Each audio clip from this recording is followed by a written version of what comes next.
पहले बहुत बहुत स्वागत है मैम। लास्ट टाइम का जो हमने देखा आपका जो शराब पी कर बहुत बेहतरीन आपने किया, मतलब वन टेक में, मतलब अगर उसमें अगर कोई रहता बहुत सारे टेक्स लेते थे, लेकिन आपने वन टेक में और बहुत बेहतरीन आपने काम किया। क्या कहना चाहेगा उसको लेकर? थैंक यू, आपने इतने गौर से देखा है और सब चीज़ें नोटिस किया है एंड ऐसे आपने जैसे बोला मैं अभी स्पीचलेस हो गई हूँ क्या, but thank you so much. मैं कोशिश यही रहता है कि मैं एक ही बारी में हर चीज़ करूँ एंड ताकि उसके लिए मैं बार बार प्रैक्टिस करती हूँ अंदर एंड एंड जो सीन था वो शराब पी के बहुत ही मज़ेदार सीन था कि वो जीजा के साथ बैठी हुई है शराब पी के, एक अलग ही अंदाज़, मतलब एज इशिता से चमकीली का फुल ऑपोजिट है। मतलब मैं ऐसा कभी सोच भी नहीं सकती, ना कि कोई नॉर्मल इंसान सोच सकता है।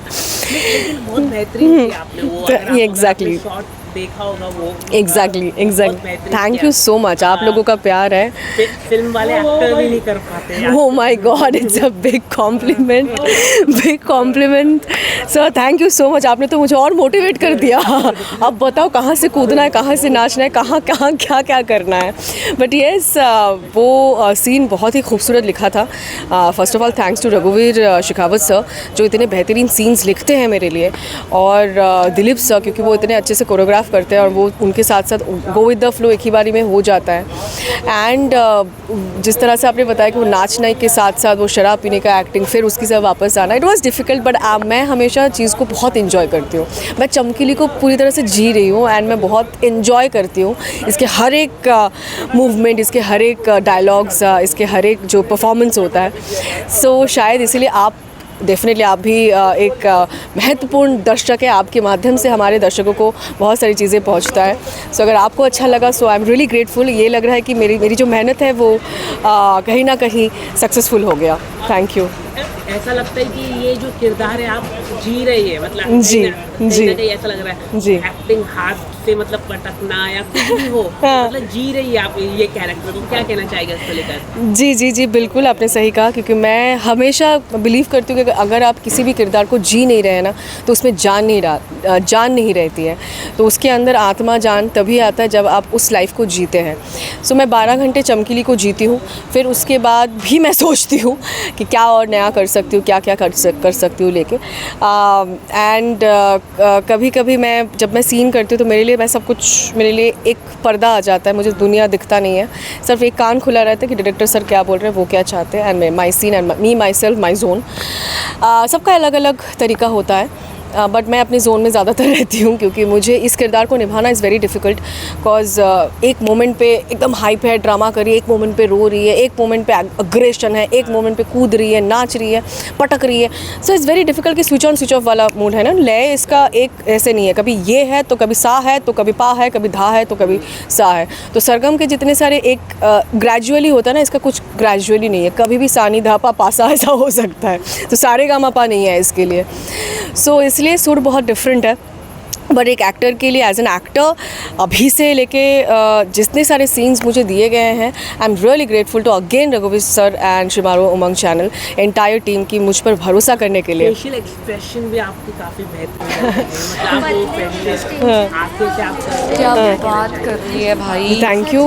मैं कोशिश करती हूँ कि तो वो अलग है ना, इसमें कमर दिखानी है, पतली नहीं होंगी तो मोटी लोगों होंगी को क्या? बिलीवेबल लगता है। इसलिए तो मम्मियों जैसी बात कर रही भाई। छल कपट ही क्यों ना कर रहे हैं, उसमें भी सच्चाई होना बहुत ज़रूरी है कि आप बिलीव कर रहे हैं पतले हो गए हो, कोई टेंशन छल कपट कर रहे हैं, शो में मोटे नाच रहे कर रहे हैं। सो उसी से वो चीज़ें कमर दिखानी है ना बहन। अगर वो प्रेशर रहता है कि नहीं मुझे डायलॉग भी लेकर आओ कैमरे, चीज़ें ख़त्म करके निकलना है, तो वो चीज़ें कहीं ना कहीं मैकेनिकल हो जाती है।